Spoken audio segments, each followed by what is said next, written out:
Hello, आवाज आ रही है मेरी? आ रही है हाँ सर। जी सर, आ रही है। जी। तो अभी आज हमने एक क्वेरी का सेशन रख रखा था। तो कोई सी भी क्वेरी हो, पेशेंट से जुड़ी हुई, ट्रीटमेंट से जुड़ी हुई, फार्मूला से जुड़ी हुई या पॉइंट से जुड़ी हुई, तो कुछ भी ऐसी क्वेरी है तो एक बार आप लोग हैंड रेज कर दीजिए, फिर मैं एक एक करके बात कर सकता हूँ।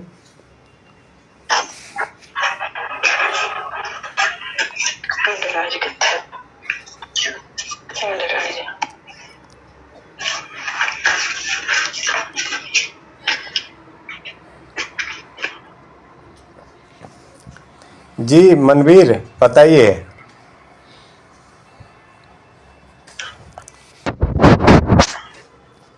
हेलो।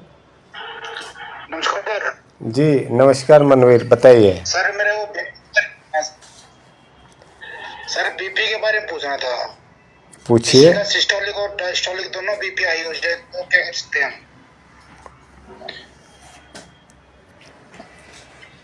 आ, ये एक्चुअली 2022 में हमने जब क्लास करी थी तो मैंने बीपी के बारे में एक सेशन भी कर रखा था। लेकिन क्या कहूँ, वो जो सेशन था जिस चैनल पे, वो चैनल अभी चल नहीं रहा है। तो फिर से एक बार शॉर्ट में मैं आपको बात बता दे रहा हूँ। एक देखो, ब्लड प्रेशर में दो चीज़ें होती है, सिस्टोलिक और डिस्टोलिक। सिस्टोलिक मतलब जब अपना हार्ट है वो खून ऑर्गन्स तक पहुंचाता है तो कितने प्रेशर से पहुंचाता है, ये सिस्टोलिक है। तो जाहिर बात है कहीं भेजने के लिए ज़्यादा प्रेशर लगाना पड़ेगा। और दूसरा, पूरे ऑर्गन से जब हमारे पास ब्लड वापस आता है तो उसको डिस्टोलिक कहते हैं, तो उसमें ज़्यादा प्रेशर की ज़रूरत नहीं पड़ेगी।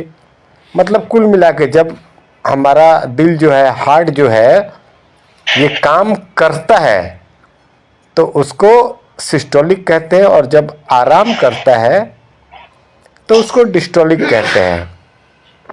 अब नॉर्मली ब्लड प्रेशर की बात करें तो कभी ऐसा होता है कि सिस्टोलिक ब्लड प्रेशर बढ़ गया है या डिस्टोलिक ब्लड प्रेशर बढ़ गया है या फिर दोनों बढ़ गया है या फिर सारे कम हो गए हैं। तो ऐसी चीज़ों को क्योर करना आसान होता है। कई बार ऐसा भी होता है, सिस्टोलिक जो 120 होना चाहिए वो 150 हो गया, और डिस्टोलिक जिसको 80 होना चाहिए वो 60 हो गया। अब समझ में नहीं आया कि हाई बीपी है कि लो बीपी है, तो उसको इडियोपैथिक ब्लड प्रेशर कहते हैं। इडियोपैथिक, इडियोपैथिक का मतलब है अपने को नहीं पता क्यों हो रहा है। तो आपने जो बताया ये इडियोपैथिक नहीं है, दोनों ही चीज़ें बढ़ रही है, सिस्टोलिक और डिस्टोलिक। तो जब भी सिस्टोलिक ब्लड प्रेशर बढ़ा हुआ होता है, उसको कम करना होता है, तो उस समय हम लोग 30 मेडुला का यूज़ करते हैं। ये आपको भी करना पड़ेगा। डिस्टोलिक जो है, नीचे वाला जो है, उसको अगर बढ़ा हुआ है, नॉर्मल पिलाना है, तो हमें 4 पारा कोल्ड ट्रीटमेंट और पी हेपरिन इसका यूज़ करना पड़ता है। तो जाहिर सी बात है कि जब दोनों चीज़ें बढ़ी हुई है तो वैसे टाइम पे हमें ये सारा का सारा चीज़ यूज करना पड़ेगा। 30 मेडुला, 4 पारा कोल्ड ट्रीटमेंट। कोल्ड ट्रीटमेंट मतलब 10 मेडुला, 6 गैसाई, 3 गॉल और फिर पी हेपरिन। ये सारी चीज़ें हमें यूज़ करनी पड़ेंगी। ठीक है। प्रहलाद जी, आप अभी आराम से बिस्तर पे लेटे हुए हैं। कभी कभी बीच बीच में आपकी वीडियो भी दिख रही है, लेकिन एक काम करिए, माइक को म्यूट कर लिया कीजिए, क्योंकि जैसे भी मनवीर जी से बात कर रहा हूँ, एक मिनट पहले मेरी बात सुन लीजिए। अभी मनवीर जी से बात कर रहा हूँ और आपके माइक से भी आवाज़ें आ रही हैं, बाकी दिनेश पास्टर जी की भी माइक से आवाज़ आ रही हैं, राकेश मैम हैं उनकी भी माइक से आवाज़ आ रही है। तो एक एक करके हम लोग अपने अपने माइक को अनम्यूट करेंगे, बात करेंगे, क्योंकि क्या है कि अभी जो मैं बात बताऊंगा मनवीर जी के लिए, तो बाकी आवाज़ों के कारण हो सकता है 100% उनको ना समझ में आए। तो एक बार आप लोग सभी लोग अपने माइक को म्यूट कर लीजिए। जब एक एक करके बात करनी हो तो सर मैं आगे ज्वाइन हो पाया तो ट्राई कर रहा था। अच्छा अच्छा, तो उसको म्यूट कर लीजिए आप जी। मनवीर जी आप तो अनम्यूट रखो, आप क्यों म्यूट हो गए? नहीं सर, वो चलो और सर ये प्लस रेट ज्यादा हो जाए तो जैसे 120 के आसपास पहुंच रही है। पेशेंट आया था मेरे पास तो उसकी देखिए एक प्लस रेट की दिक्कत है सर, उसको प्लस रेट ज्यादा बढ़ रही है बस। एक चीज़ है, ब्लड प्रेशर बढ़ना ये एक अलग बात है। ये ब्लड वेसल जो होते हैं वो ज़्यादा छोटे हो गए हैं या ज़्यादा बड़े हो गए हैं तो उसके हिसाब से काम करते हैं। लेकिन पल्स रेट जो है ये एकदम हार्ट से जुड़ी हुई प्रॉब्लम है। तो कभी भी अगर किसी का पल्स रेट ज़्यादा हो रहा है, 72 से ज़्यादा आ रहा है या 72 से कम आ रहा है, तो उस समय हमें कार्डियक ट्रीटमेंट का इस्तेमाल करना पड़ेगा। कार्डियक ट्रीटमेंट पता है ना, वो 4 मेडुला क्लॉकवाइज T12 रामन दे करके 10/2 थायराइड देते हैं वो। हाँ, तो जब भी पल्स रेट का दिक्कत हो तो पल्स रेट को कभी भी बीपी के साथ कंपेयर नहीं कीजिएगा। हो सकता है कई बार बीपी लो है और फिर भी पल्स रेट बढ़ा हुआ है, या कई बार ऐसा हो सकता है कि बीपी हाई है तो भी पल्स रेट बढ़ा हुआ है। तो पल्स रेट एक अलग चीज़ है। पल्स रेट के लिए हमें कार्डियक ट्रीटमेंट देना पड़ेगा। बीपी लो है या हाई है उसके लिए हमें अलग सा ट्रीटमेंट देना पड़ेगा। ठीक है। अब एक चीज़ और बता रहा हूँ। जब ऐसा पेशेंट आपके पास आ रहे हैं तो आप या तो हर रोज का या हफ्ते में एक दिन का आप उनका ब्लड प्रेशर और पल्स रेट कार्ड पे नोट करके रखो। इतने तारीख को बीपी इतना था और पल्स रेट इतना था, फिर इतने तारीख को बीपी इतना था और पल्स रेट इतना था, ऐसा एक नोट करके रखो। और वो अगर आप 7 दिन का पूरा अगर आप बना के रखते हो लिख करके, तो उसका एक फ़ोटो लेकर के मेरे को भेजो, तभी मैं उचित तरीके से बता पाऊँगा कि आगे क्या करना है नहीं करना। अभी तो मैंने सिंपल बता दिया, 30 मेडुला दे दो, 4 पारा दे दो, कोल्ड ट्रीटमेंट दे दो, पी हेपरिन दे दो। इसमें भी ये कंफर्म नहीं है कि ये काम करेगा कि नहीं करेगा। आप 7 दिन की पूरी रीडिंग मेरे को भेजोगे नहीं सर, ये दिक्कत मेरे साथ ही हो गई थी। तो ये दिक्कत मेरे को ही हो गई 3-4 दिन पहले। अच्छा, तो एक काम करो ना, अगले 6-7 दिन का आप पूरा अपना एक थीसिस बना के रखो कि आज बीपी कितना था, पल्स रेट कितना था। 7 दिन का ऐसा बना करके मेरे को भेजो, तो ही मैं सही तरीके से बता पाऊंगा कि आपको क्या ट्रीटमेंट लेना चाहिए। हालांकि अभी जो मैंने बताया 30 मेडुला, 4 पारा, कोल्ड, आपके पास ही आ रहा हूँ, कुछ टाइम निकाल के आपके पास। हाँ बिल्कुल। अभी अगर आप सर मैं दिल्ली में यहाँ पे हाँ आ सकते हैं तो ये तो बहुत अच्छी बात रहेगी। चलिए ठीक है, आगे बढ़ते हैं। प्रहलाद जी एक बार आप अनम्यूट हो जाइए। अब बताइए, हैंड राइज किया था आपने, कुछ बात करनी थी। नमस्ते सर। जी नमस्ते जी,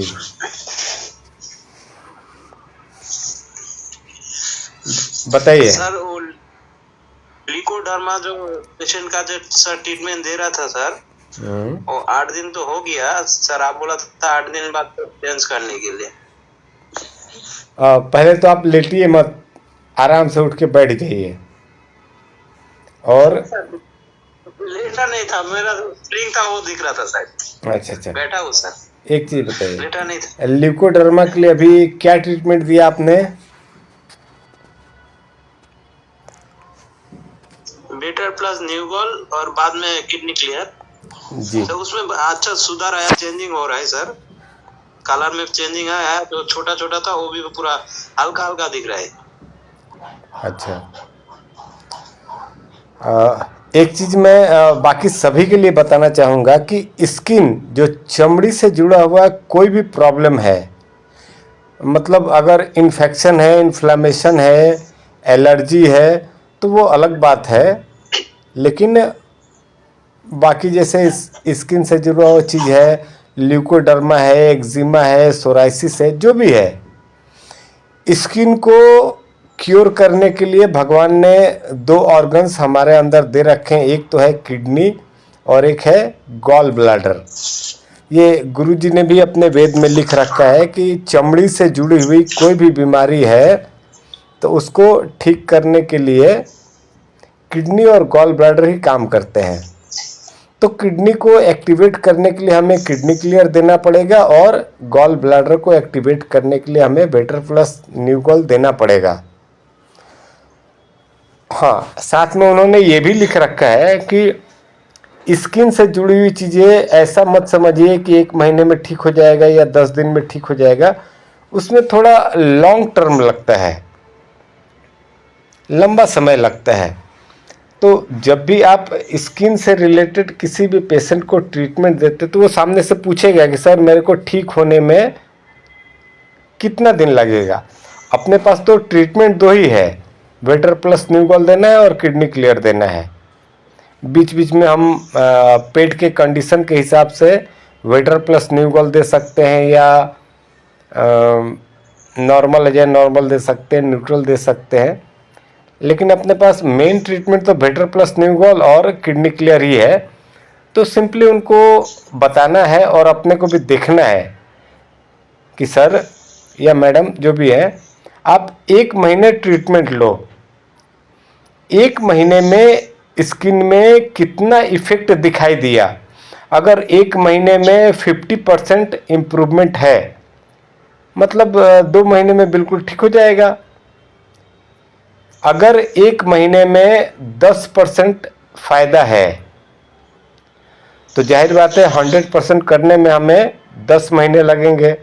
तो उस टाइम पे हमें बोलना पड़ेगा कि देखो 1 महीने में इतना फ़ायदा हुआ है, पूरा ठीक होने के लिए आपको 1 साल लगेगा।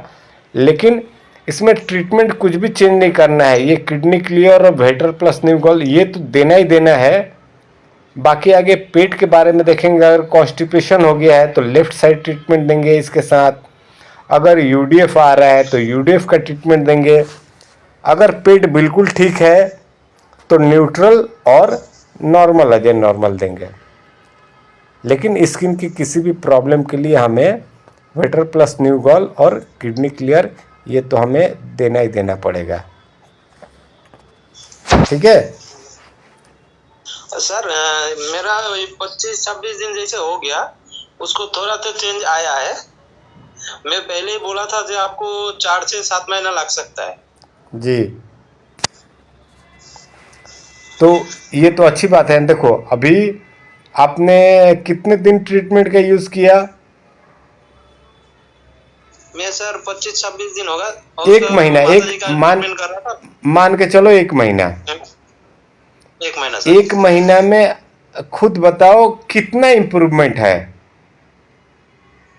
कितना सही लग रहा है? 5%, 10%?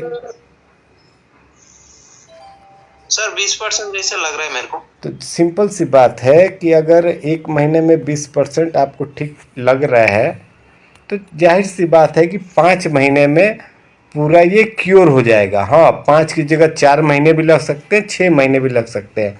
ये 5 महीने कोई फिक्स नहीं है, लेकिन एक अप्रॉक्सीमेटली मैं चीज़ बता रहा हूँ कि अगर 1 महीने में 20% फ़ायदा है तो 5 महीने में 100% हो जाएगा। हो सकता है उससे थोड़ा कम टाइम लगे या ज़्यादा टाइम भी लगे। बट ये जो मैंने बताया बेटर प्लस न्यूगॉल और किडनी क्लियर, ये दोनों तो कंटिन्यू करना ही करना है, ये हमेशा लेना है। भले आपको 5 महीने ट्रीटमेंट लेना पड़े या 1 साल लेना पड़े, ये तो करना ही करना है।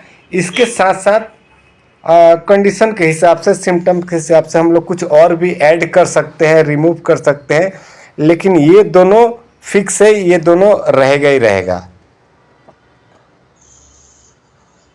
जी सर। ठीक है जी सर। चलिए।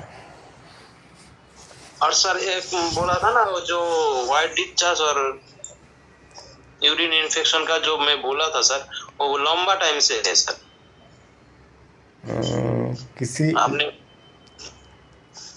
अब देखिए एक्चुअली क्या होता है, हर रोज सेशन होते हैं तो हर रोज लोग बताते हैं।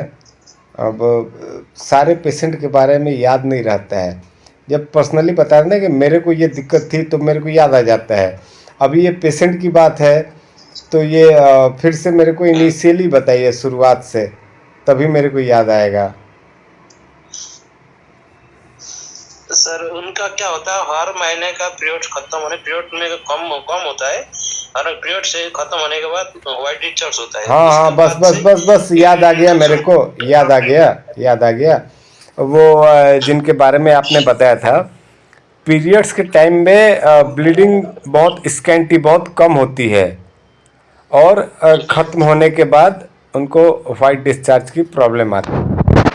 तो मैंने लिख के भी भेजा था कि जब भी पीरियड्स जो है या तो कम दिन के लिए आते हैं या ब्लीडिंग कम होती है, तो इसमें 1.5-2 दिन के लिए होता है फिर बंद हो जाता है। हाँ, तो ये अल्कलोसिस की प्रॉब्लम है, तो इसके लिए हमें अल्कलाइन ट्रीटमेंट देना पड़ेगा। जो राइट साइड ट्रीटमेंट है 4 गॉल 4 लीवर वाला, वो हमें यूज़ करना पड़ेगा। दूसरी बात है कि ये बंद होने के बाद वाइट डिस्चार्ज की प्रॉब्लम हो जाती है, तो उसके लिए हमें जेनेटिक ट्रीटमेंट यूज़ करना पड़ेगा। मैंने पहले बताया था न्यू जीन्स ट्रीटमेंट यूज़ कीजिए। ये न्यू जीन्स अगर आपने 5-6 सेटिंग आपने कर रखी है तो अब उसको चेंज करिएगा। उसमें अब पूरा एडवांस जेनेटिक ट्रीटमेंट है, जो जीन्स का तीनों ट्रीटमेंट है। जेनेटिक ट्रीटमेंट 1 है, 2 है, 3 है। अब अगर 5 दिन से ज़्यादा हो गया है तो आप अभी उसमें अल्कलाइन ट्रीटमेंट तो रहेगा ही रहेगा, उसके साथ एडवांस जेनेटिक ट्रीटमेंट यूज़ कीजिए। और ये अभी आपको 1 महीने देना पड़ेगा, जब तक कि नेक्स्ट पीरियड नहीं आता है तब तक देना है। जिस दिन भी पीरियड आ गया उस दिन से 4 दिन ट्रीटमेंट बंद कर देना है। और सर हार्मोनल ट्रीटमेंट जो तो बोला था सर, 1 मिनट रुकिए, 4 दिन ये ट्रीटमेंट बंद कर देना है। 4 दिन के बाद उनके कंडीशन को देखना है। अब 4 दिन में 100% ठीक तो नहीं हो जाएगा, लेकिन वो 4 दिन के बाद जब पीरियड्स बंद हो जाते हैं उसके बाद आपको HRT जो है हार्मोनल रिप्लेसमेंट ट्रीटमेंट, ये यूज़ करना है। अभी आप उनको आप कितने दिन से ट्रीटमेंट दे रहे हैं? सर मेरा घर का ही फैमिली है सर, लेकिन सर बहुत दिन से प्रॉब्लम ठीक होता है। मैं न्यू जेंस देता हूँ, फिर हार्मोनल ट्रीटमेंट देता हूँ, उसके बाद सर ठीक होता है, लेकिन फिर से रिपीट होता है नेक्स्ट मंथ। मतलब पहले तो बहुत सीरियस हो जाता है, इसमें ब्लड भी शायद कम हो गया, कैल्शियम की कमी भी आ गया। सर ये प्रॉब्लम हुआ था 3 से 4 साल पहले, एक ऑपरेशन हुआ था, उसको ओवरीज फाट गया था सर, उसको रिपेयर कर दिया, उसके बाद से ज्यादा हो रहा है, मतलब प्रॉब्लम हो रहा है। ओहो, ये सारी बातें आपने पहले नहीं बताई थी। एक काम करो, अभी जो भी आपने पहले ट्रीटमेंट दिया उसको भूल जाओ। एक काम करो, अभी लास्ट पीरियड्स कब आए थे उनके? कितना दिन हो गया? सर 15 दिन हो गया शायद। कितने दिन? 15 दिन हो गया शायद, मतलब आधा महीना बीत चुका है। 15 दिन। अभी एक काम करिए, उनको 6 दिन आप सारा चीज भूल करके 6 दिन सिर्फ और सिर्फ इंजरी ट्रीटमेंट दो, पूरा injury treatment. 62 finger gall liver multiplied 6, फिर 1 gall 4 liver 4 chest only, 1 gall 4 liver 4 thymus plus chest, 1 gall 4 liver 8 thymus plus chest. 6 दिन आप उनको सिर्फ और सिर्फ ये इंजरी ट्रीटमेंट दीजिए और कुछ मत दीजिएगा। ठीक है। ये 6 दिन देने के बाद ठीक। अगला 6 दिन अभी जो आप ट्रीटमेंट दे रहे हैं वो यूज़ कीजिए। अभी ये 12 दिन करने के बाद फिर से पीरियड्स आने का टाइम होगा। फिर देखिए कि सर, पीरियड्स 6 दिन क्या चीज़ सर? न्यू जेंस सर 6 दिन इंजरी के 6 दिन इंजरी ट्रीटमेंट देना है और अगला 6 दिन उसके बाद में एडवांस जेनेटिक ट्रीटमेंट देना है, जिसमें तीनों जीन्स के जो ट्रीटमेंट है 1 नंबर 2 नंबर 3 नंबर, ये तीनों देने हैं। अभी ये आप 6 दिन 12 दिन ये ट्रीटमेंट देंगे, लगभग फिर पीरियड्स आने का टाइम हो जाएगा। फिर उसको वॉच कीजिए कि पीरियड्स टाइम पे आया कि नहीं आया, कम आया ज़्यादा आया। मेरे को लगता है कि ये अगर 12 दिन करते हैं तो ब्लीडिंग का जो अमाउंट है, मतलब कितना ब्लीडिंग होना चाहिए, ये ठीक हो जाएगा। और ये दोनों देने के बाद उसके बाद मेरे को फिर से एक बार आप कॉल कीजिए, चाहे व्हाट्सएप में भेजिए कि ये 12 दिन मैंने ट्रीटमेंट दिया और अभी तक फिर से पीरियड्स स्टार्ट नहीं हुए हैं। हो सकता है उसके 4 दिन बाद स्टार्ट हो, 5 दिन बाद स्टार्ट हो, जो भी हो। लेकिन ये 12 दिन में जो आपने ट्रीटमेंट दिया, पहले 6 दिन और बाद के 6 दिन, ये करने के बाद एक बार मेरे को आप जो भी होता है उसका फीडबैक मेरे को भेजिएगा। एक चीज़ ये भी कहता हूँ कि मीटिंग में सभी लोग पूछते हैं कि सर ये प्रॉब्लम है, ये प्रॉब्लम है, बट एक सही बात बताऊँ तो फीडबैक यार आप में से बहुत कम लोग देते हैं। मैं किसी को बताता हूँ कि 7 दिन ये ट्रीटमेंट करके मेरे को बताना, और 7 दिन के बाद 7 महीने हो जाते हैं, फीडबैक नहीं मिलता है। और 7 महीने बाद पूछते हैं कि सर आपने ये ट्रीटमेंट बताया था, मैंने दिया, फ़ायदा तो हुआ थोड़ा सा, लेकिन बहुत ज़्यादा फ़ायदा नहीं हुआ। तो जिस टाइम पे फीडबैक देना है उस टाइम पे फीडबैक आप मेरे को बताओ, तभी तो मेरे को समझ में आएगा ना कि इस ट्रीटमेंट से कितना फ़ायदा हुआ। अभी जैसे 125 डिसीज देते थे कैल्शियम बढ़ाने के लिए, तो ज़रूरी थोड़ा है कि सबके अंदर उतना ही कैल्शियम बढ़ेगा।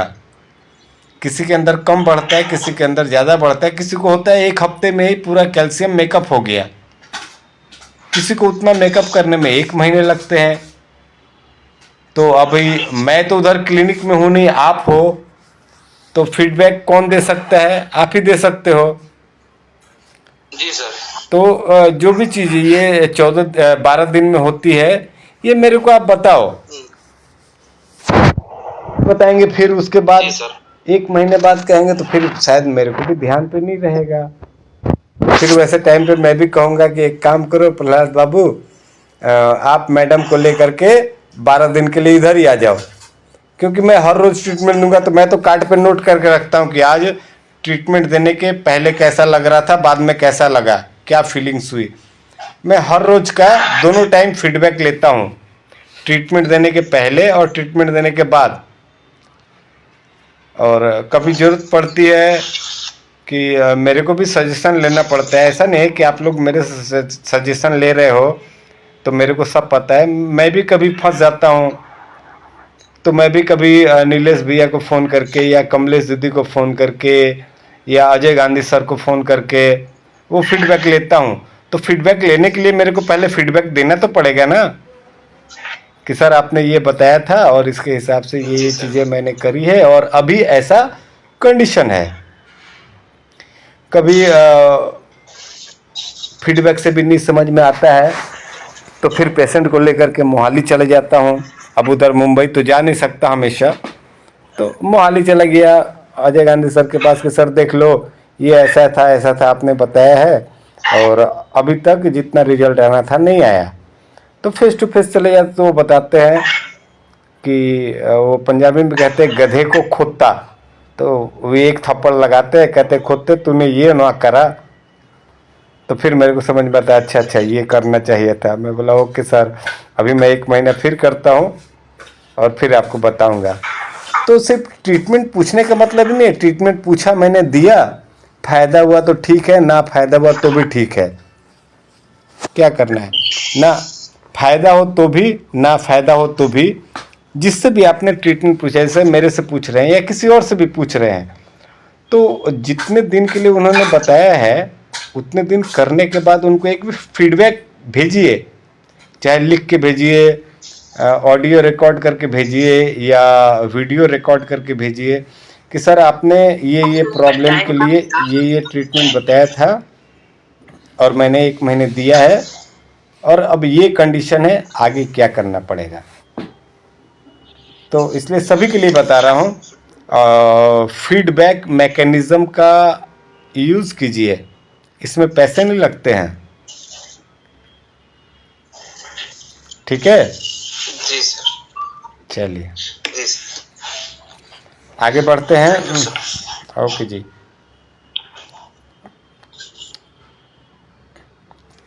अच्छा, बाकी आगे किसी को कुछ पूछना ही नहीं है। चलो ये तो अच्छी बात है, नहीं पूछना है तो अभी नमस्कार सर। नमस्कार सर। अरे बाप रे, इतने सारे लोगों को पूछना है जी। राकेश कुमारी जी बताइए। सर मैं तो बड़े दिनों के बाद आई हूँ, 4 महीने के बाद। हाँ, मैं ये भी देख रहा था कि ये हिमाचल में लगता है कि बहुत ठंड पड़ने लगी है। हिमाचल वाले आजकल दिखते नहीं है जी। नहीं सर, बिजी बड़ी थी, बहुत बिजी। हाँ, अभी 2024 में, अभी सुनिए अभी 2024 में चुनाव होने वाला है ना, तो मोदी जी ने सारा कार्यभार आपको ही दे रखा है कि मैडम जी आप पूरे नॉर्थ इंडिया में आप ही काम संभालो, इसीलिए बहुत बिजी हो गए थे आप। ना सर, वो यहाँ तो काम संभला ही है। हिमाचल में तो एक बार कांग्रेस आती, एक बार बीजेपी, अब कांग्रेस और बीजेपी आ रही ऑटोमेटिक ही। तो फिर कहाँ बिजी हो गए थे आप? सर बच्चे आए हुए थे। अच्छा, फैमिली में। हाँ जी। सर मैं अब आपसे पूछ लूं जी। आपका सर, पेशेंट है, उसको GERD with severe enteral gastritis, और सर उसका गाल ब्लैडर का ऑपरेशन भी हुआ है और उसको वोमिटिंग बड़ी भारी हो रही है। सर तो एक मिनट, ये पेशेंट, ऐसा बताना भाई। माता जी पहले मेरी बात सुन लो। ये पेशेंट के बारे में आपने विश्वास सर को भी कुछ भेजा था क्या? क्योंकि उन्होंने मेरे को दिखाया था कि ऐसे एक पेशेंट का। इसको पहले होगा सर, इसका नहीं अभी भेजा। विश्वास सर से भी बड़े दिनों से बात नहीं हो सकता। पहले कोई केस हो तो उसका पूछा होगा मैंने, ये अभी नया केस आया सर। अच्छा, वो और होगा सर। चलो ये बहुत ही अच्छा सवाल आपने पूछा। मैंने विश्वास सर को भी बोला था कि एक काम करना, फिर दोबारा अगर ऐसा सवाल आए तो बता देना, कुंदन सर से एक बार बात करने के लिए। एक चीज़ समझो, ध्यान से समझना और सभी लोग समझना, पेट से जुड़ी हुई कोई भी दिक्कत 2 टाइम पे हो सकती है, या तो खाली पेट या तो खाना खाने के बाद। चाहे वो वोमिटिंग हो, दर्द हो, मड़ोर हो, कुछ भी हो रहा है, जलन हो रहा है, कुछ भी हो रहा है, तो पहले तो हमें देखना है कि ये खाना खाने के पहले होता है या खाना खाने के बाद होता है। अगर सर उसको बाद में खाना, हाँ बता रहा हूँ, अगर खाना खाने के पहले होता है तो समझ लीजिए कि उनके स्टमक में जो एसिड जो है वो ज़्यादा बन रहा है और खाना अंदर नहीं गया है, तो वो क्या करेगा, तो फिर इधर उधर तबाही मचाने लगता है। लेकिन अगर खाना खाने के बाद दिक्कत होती है तो समझ लीजिए जितने एसिड की ज़रूरत थी उतनी नहीं बन रही है। कभी भी पेट की कोई सी भी दिक्कत खाना खाने के बाद हो रही है तो समझ लीजिए खाना हमारे पेट में गया तो क्या होना है उसका, हमने जो खाया, मान लीजिए मैंने पनीर खा लिया, शाही पनीर, अब वो मेरे पेट में गया, पेट में जाने के बाद क्या होगा, वो मुर्गा बन जाएगा? वो तो पनीर ही रहेगा। उसको डाइजेस्ट होना है, मेल्ट होना है, उसको पिघल जाना है। ये पिघलाने का काम कौन करता है? Hydrochloric acid.